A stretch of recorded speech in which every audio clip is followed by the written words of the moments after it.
In the market for a new vehicle? Well, if so, you're going to ask yourself 3 different questions. I know you will. What are those 3? How do you answer them? That and more coming up.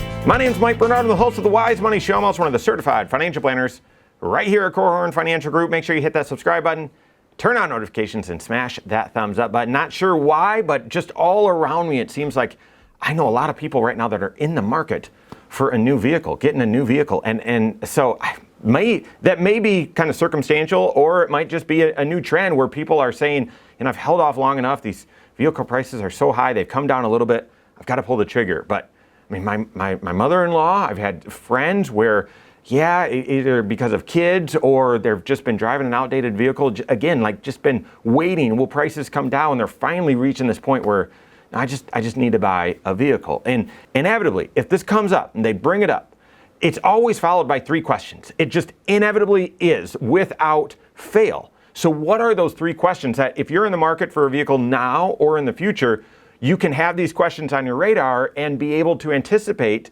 well, how would I answer these? And that's going to dictate your approach, making sure you have a wise approach. First question is, should I buy or should I lease? Should I buy or should I lease? And some people feel very, very strongly about this, and you got to work with your certified financial planner to know for your specific situation which one is best. But the question is not buy or lease. Should I own or rent? Is it better for me financially to own or rent? Well, if you're going to have that vehicle for a long period of time, and by long, I don't know, 5, 6, 8, 10 years, I would own it. Okay, it seems like advantage to own. Okay, and with vehicles being more and more expensive, to me, that lends itself more towards, no, this isn't a short-term purchase. So buy the vehicle, get the vehicle that you will just commit to. I'm going to have this vehicle for 10 years at least, or 8 years at least. And if that's the case, probably best to own it. Because if you rent it, while in the short term, there's no big down payment maybe, or the monthly payment's a little bit more manageable, you're going to have that payment forever. You're renting that car and then you'll give it back and get a new one that you'll rent, and you'll always have a car payment. And when you do the math, you'll look and actually over a longer period of time, typically the math, and this isn't universal for everyone, but typically the math is in favor of owning versus renting. So buying versus leasing.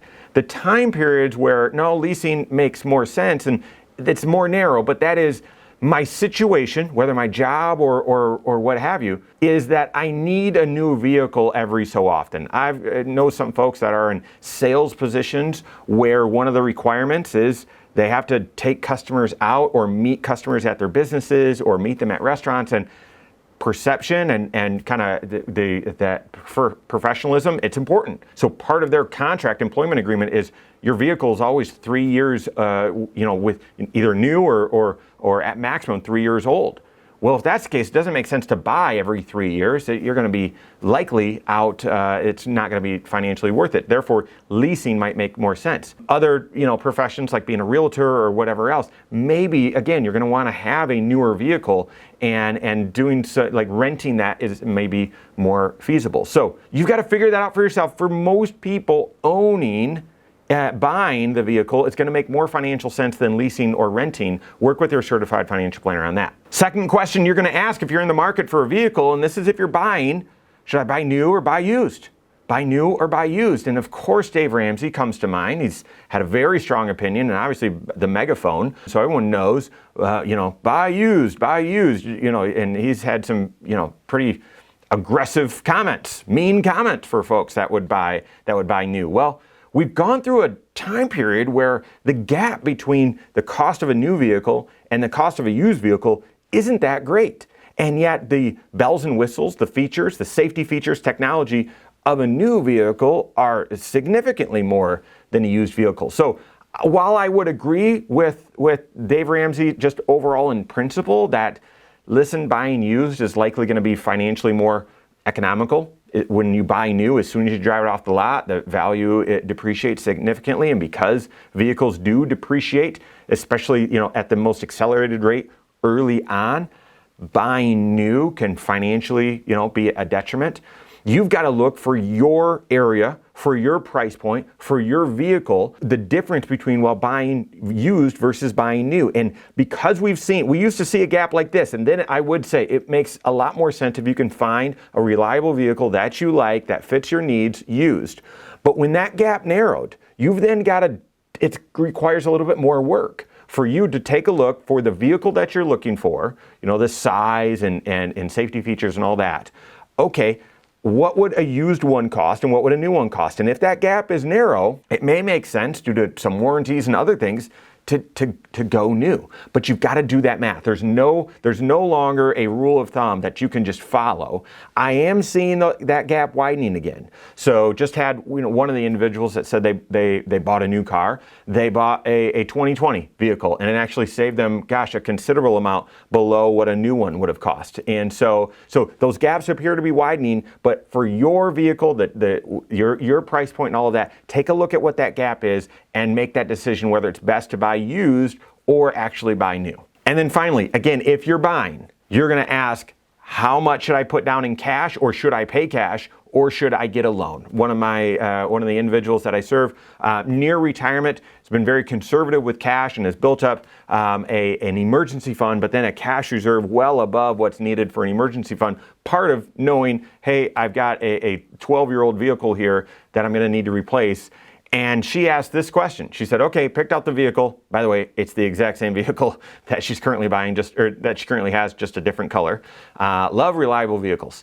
And but she said, should I buy cash? I've got the cash saved up. I really don't want to part with it. I've got the cash saved up. Or should I get a loan? And this came down to math, okay? This came down to math. If you've got the cash, the resources set aside, and it's not dipping into your emergency fund, it's sort of set aside for an upcoming purchase, maybe even for a car purchase, the question of should you use cash or should you get a loan is really just math. Her cash she had in the money market that I recommend is paying about 4%, a little bit more than 4%.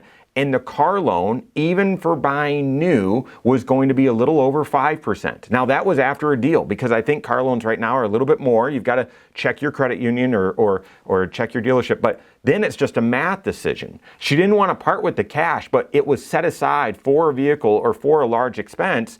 And then it's just, if you leave the cash there, it's going to make 4%, but you're going to need to pay taxes on that. And if interest rates come down, that 4% is going to be lower. Buying the new vehicle is going to cost you 6% if you're doing a loan. Financially, it's not in your best interest to take out the loan. I'd use cash.